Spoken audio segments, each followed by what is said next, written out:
My name is Gareth Armstrong, and this is a new Razor's Edge podcast series called Building a Sales Team in an Entrepreneurial Business. Across from me is Allon Raiz, CEO of Raiz Corp. And Allon has been working with entrepreneurial businesses for over 20 years while building his own business.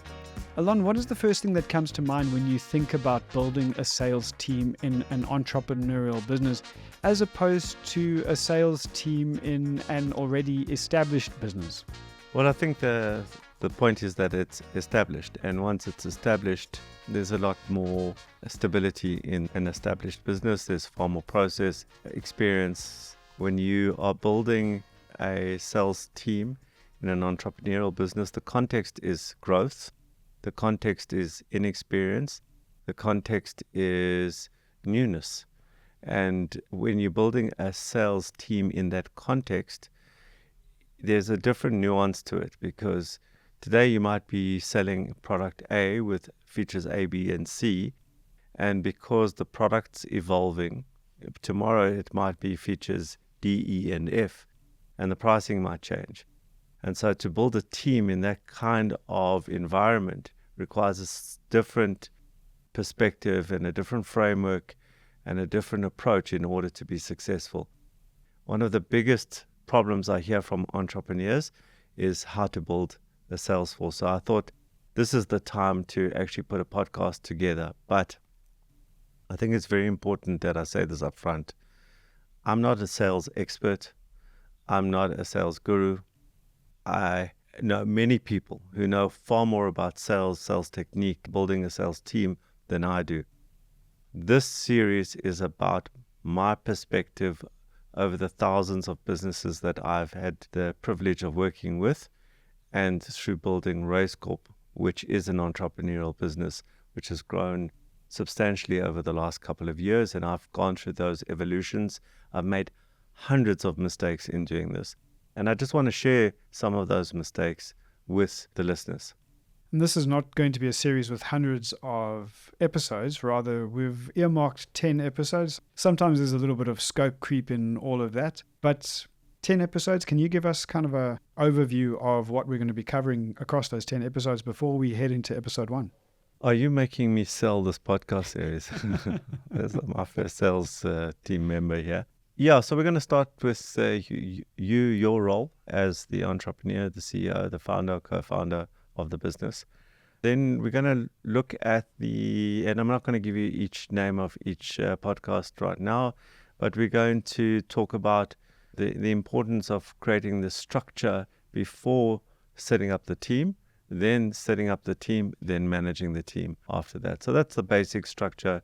And as you quite rightly said, for now it's 10, but you and I know we've been doing this for a while. 10 might creep into 11 to 12 as we explore this topic and unpack important things that you pick up that I haven't picked up so far. Thanks, Allon. Okay, let's then get into the meat of this first episode, which is entitled, You Are Always the Primary Salesperson. Why I emphasize this up front is because I see often this exhaustion from entrepreneurs who at the first opportunity abdicate the sales role to whomever, and it always becomes a disaster. They then have to take back the primary sales role, and then somebody else arrives who tells a great story, and then they make them a salesperson and leave them unprepared in the market, and then that becomes a disaster, and it's this repeat and rinse environment where it's just one disaster after the next. You've seen a lot. You've experienced a lot. Would you say it's a rule? I'd say this is probably the most common thing I see with entrepreneurial businesses, is this deep desire to abdicate the sales role, because many entrepreneurs are technically very sound, believe that they are not good salespeople, which I abhor that belief system, and therefore have no confidence in their sales ability, don't develop it, and at the first opportunity do one of two things. They either abdicate to another salesperson or anyone who says they can sell. That's actually probably the better description. And secondly, which we've discussed in previous podcasts, is that they then use marketing as a proxy for selling. So they go and hide behind a website, pour thousands and thousands of dollars and rands into marketing budgets with very little return. And that's all because they don't want to experience rejection. And that's a lovely distinction that you've made there, which marketing versus sales, and how often it can be misconstrued, misunderstood, or, as you say, they hide behind. It's a fascinating insight. I'm sure we'll get into that. Yeah, I think the important thing to mention here is the fact that marketing at a very simplistic level is the process of one to many.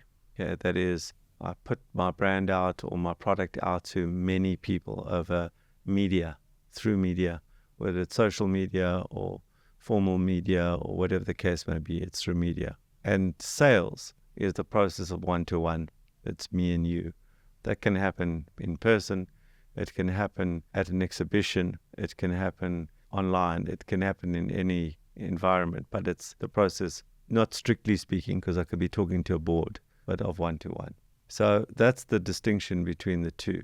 And I think many entrepreneurs don't make that distinction. And more importantly, as I said before, they hide behind marketing because they don't want the rejection.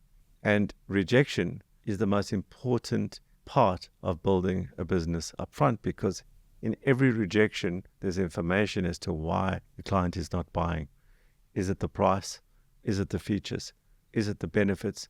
Is it the fact that you haven't communicated the benefits? Is it the fact that you communicated the benefits, but the wrong benefits to the wrong market? All this comes from being in front of the client. And as you know, I've been very involved in launching Flowcode as a methodology, as a piece of software into the market. And I have stood quite firm as the primary salesperson in that role, having huge amount of rejection up front, being told by many people, including people in my own organization, that maybe I misread this. And slowly over time, as I've listened to the rejection, listened to the feedback, I've modified the product, modified the pricing structure, simplified a lot of things that were very, very complex up front, and now they're far simpler to the end user. And all of a sudden, there's this moment that there's traction. And now I'm behind that. Now I'm the most confident person when I sell that, because I've gone through that journey myself. What's fascinating about what you're describing, and we're going to cover it later on in these other episodes, is how do you transfer all of that confidence, that journey that you've been on, into a sales team? But that's the point of this series. So let me just tell you a little anecdote, which I wish I could find this article. But about 10, 15 years ago, probably closer to 15 years ago, I read an article in one of the American magazines, I think it was Inc. magazine. But in this article, there was an analysis of companies that listed on the NASDAQ. And the question asked was, is the CEO/founder still in the primary sales role on listing on the NASDAQ? And 65% of all companies at that time in that article that were researched, 65% of companies that were listed on the NASDAQ still had their founder in the primary sales role on listing, which I found fascinating. And I found quite instructive for me, because you also, I'm human, also, can take so much rejection. But after reading that, I felt a different relationship with me in the primary sales role. And primary doesn't mean the only. It also doesn't mean the best. Okay, because today I still sell, but I'm not the top salesperson in Raiz Group by a long shot, and I'm glad about that. But I still see myself as the primary salesperson. And so what the article spoke about, and what I've seen since and experienced myself, is the role of primary salesperson evolves from selling a product to selling a number of products to selling the company, to selling internally, to selling externally, to selling internationally. I'm always in that sales function, and there are wonderful videos that you can still find on YouTube. And there's one in particular I absolutely love, of Steve Jobs in the UK selling this thing called an iPod to about 15 salespeople at some tech shop downstairs. They put 15 chairs out, and there he was, and it was a very grainy video of him selling this idea to these guys who would resell his product. And there he was selling to the salespeople. And, the question you have in your mind is, if Steve Jobs, at one point the CEO, founder of the largest company in the world, is still out there selling 20 years into his journey, who the hell am I to resist that role for myself? I've been interviewing CEOs and entrepreneurs for a long time, many, many years. And whether it was sometimes recorded or sometimes off camera or outside of the studio, I was doing research. I like to understand. And there's a unpublished bunch of research that I did, which is called What Do CEOs Actually Do? And I'll get around to compiling it properly and writing it up properly. But one thing that I found consistent with every single CEO, not 65%, everyone, was that they were selling. Sometimes they call it something different, but they were always selling. And you've just highlighted what I was going to add, which is sometimes you're selling to clients, sometimes you're selling a product, sometimes you're selling a culture internally. There's a number of different things that are being sold all the time, but the person that was selling was the CEO. What is so interesting is that so often, whether it's someone starting a business or someone trying to aspire to that CEO role, they potentially think that it's about delegating, telling people what to do, where to go, rather than being that primary individual in the organization. For me, when I invest, and that I invest in entrepreneurial businesses and in entrepreneurs, the thing that I look at when thinking about whether or not to invest, my primary decision-making tool is, can this person sell? And if they can't, I don't care about the product or the service. If they don't have the ability to sell, I don't invest. And recently I invested in a business. There were two guys that came to me, and my question early on in the conversation was, which of the two of you sell? And so the one put up their hand and the other pointed to the other person. And I then said, who's the CEO? Who's the big shot here? And it was the guy who wasn't selling. And then they went, oh, damn, that's not going to work. Because if they had both put up their hands and the CEO said, but he sells better, I would have been interested. But he didn't. The one put up his hand, the other one pointed to that person. And that was for me an indication of not to invest. As it turned out, that partnership split up. And the person who was the person who sold approached me a few months later, and I invested in the person who could sell. And so to you that are listening and building your business and then potentially wanting to have someone like Allon invest in your business, there is the challenge. There is the question, do you sell? Allon, I know there's more here. The other thing we spoke about earlier is about the rejection and the journey when you're in that primary sales role, that you go through that process yourself. And every entrepreneur, and I'm going to say that as a statement, every entrepreneur who's started a business and has been through the journey of building a sales team will know how hard it is and how often you get it wrong in the beginning. And so that person leaves, and then you have to step into that role again. If you don't have the capability of selling, you don't have the love of selling, that's going to be a terrible experience and an ineffective experience of you in that sales role again. So now you've just had a disaster and you're a disaster, and so the business is likely to fail. So you've got to understand that you've got to be a great salesperson, whether you like it or not. Suck it up and take the rejection. You've got to understand that that is your function as the primary sales role. You will learn to love it. You will learn to love it. And one of the big triggers that I've found for entrepreneurs to move their mindset from hating it to loving it is to reframe it as, I'm not selling. I'm just telling people about my product or service in a very passionate way. And there is an authenticity that comes with a founder that doesn't come with somebody else. I can tell the Race Corp story better than anyone else. And because I was the inception of this product, I was probably the inceptor of this product. I dreamed of it, created it, designed it, priced it. I did all those things. There is a gravitas around my storytelling around the product. I understand it intimately.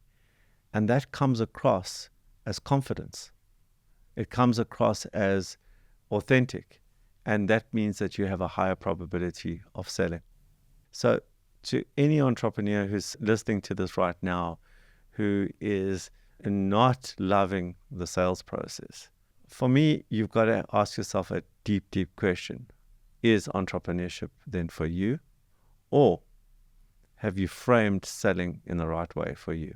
Because either way, you're either not going to have a business in the future, and if you are going to have to be in the primary sales role. Well, as we come to the close of this, let me just share what I like about sales. And I love it.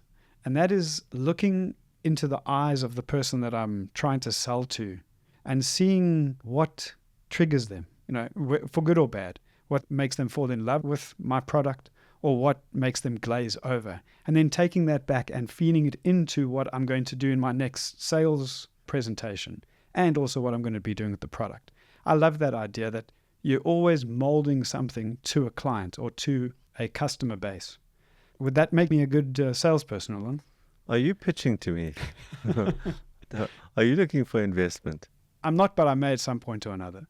Allon, thank you for your comments, but we are running out of time. So let's quickly do a summary and then a throw forward to the next episode. Okay, so the summary of this podcast is that you, the founder, co-founder of the business, need to be in the primary sales role. Primary doesn't mean the best salesperson, or that would be ideal. It doesn't mean that it's the only salesperson, ideally, and in fact, importantly, it's not the only salesperson, but you have to be in the primary sales role. Because, number one, people will leave. You will employ a salesperson and they will leave. When that person leaves, you have to step in as the primary salesperson. So just consider yourself always a backup. You're the backup. Okay. Number two, when you're in the market, you're getting feedback from the market, which is allowing you to iterate and improve your product and product offering. That's incredibly important. If I may venture to say, also your sales approach. Yeah, sure. So once you're building the product and iterating on it, you're changing your approach as you understand better what the market wants and needs. And number three, your business is always evolving. You are going to be developing new products and services to that market. And so whenever a new product is being launched, guess who's going to be in the primary sales role? It's you again, until you hand that over into your sales team. So we started off by talking about the context of change versus established businesses, right? And the difference in context is entrepreneurial businesses are changing all the time. And so you are always at the cutting edge, at the forefront of new product that's coming into your business. So therefore, you have to be in the primary sales role. That's the voice of Allon Raiz. I'm Gareth Armstrong, and we'll see you in the next episode where we are going to be talking They Need Something to Sell. We'll see you then.